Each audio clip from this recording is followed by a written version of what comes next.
শুভ অপরাহ্ন আমার প্রিয় ভাই বোনেরা, সবাইকে অনেক অনেক ভালোবাসা। আজকে আমি আসছি মানিকগঞ্জ শহরের উপকণ্ঠে বা মানিকগঞ্জ শহরের সামনে দিয়ে বয়ে গেছে বাংলাদেশের অন্যতম একটা নদী কালীগঙ্গা। বাংলাদেশের ইতিহাসে বা বাংলাদেশের ভূখণ্ডে একটা বিশেষ জায়গা দখল করে আছে। অনেক পরিচিতি আমরা প্রায়ই শুনে থাকি কালীগঙ্গা নদী। তা আমি আমার মামার সাথে আজকে কালীগঙ্গা দেখতে আসছি, আপনাদেরও দেখানোর জন্য আজকে একটু চেষ্টা করলাম আর কি। তো কালীগঙ্গার পাশ দিয়ে যাচ্ছি, কিন্তু বাম পাশে নদীটা আর কি, নদীটা পার অনেক দখলদারদের আয়ত্তে চলে গেছে, যার জন্য কালীগঙ্গার হারানোর যে বৈচিত্র্য সেটা অনেকটাই কমে গেছে। কিন্তু তারপরেও তার যে মহিমা, যাতে যে পরিচিতি, সেটা তার নিজ গুণেই মহিমান্বিত। তো আমরা এখন ব্রিজে উঠবো। এই নদীর উপরে মানিকগঞ্জবাসী দীর্ঘদিনের একটা প্রত্যাশার বিষয় ছিল বেউথা ব্রিজ, সেটা কয়েক বছর আগে হয়েছে। তো আমরা এখন সেই ব্রিজে যাচ্ছি, ব্রিজের উপরে উঠছি,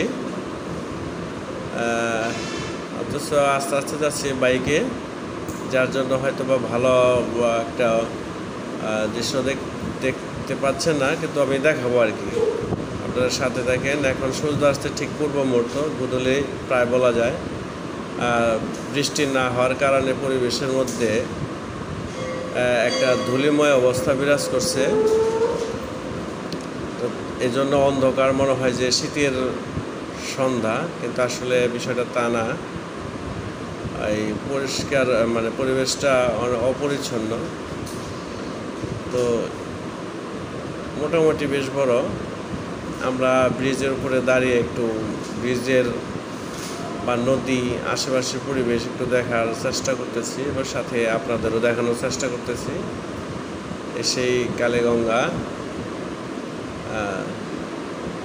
অনেক কুয়াশাচ্ছন্ন মনে হচ্ছে। যে দেখেন, মানিকগঞ্জবাসী ইচ্ছা করলেই একটু অবসরে হালকা নিঃশ্বাস নিতে এখানে আসতে পারে, এসেও থাকে সাধারণত। নদীর দুই পাশে অনেকগুলো রিসোর্ট আছে একটু বসে আরাম করার জন্য। তারপরে সবগুলো নদীর যা অবস্থা, এটারও একই ধারাবাহিকতায় দখলদারদের দখলে চলে যাচ্ছে নদী পার, নদীর গভীরতা, নদীর বৈচিত্র্য।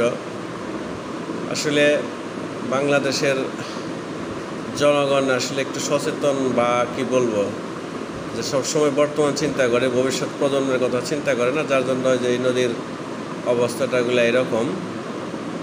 তো তারপরেও আপনারা দেখেন, যদি ইচ্ছে হয় তাহলে কালীগঙ্গা আপনি বেরিয়ে যেতে পারেন। এখানে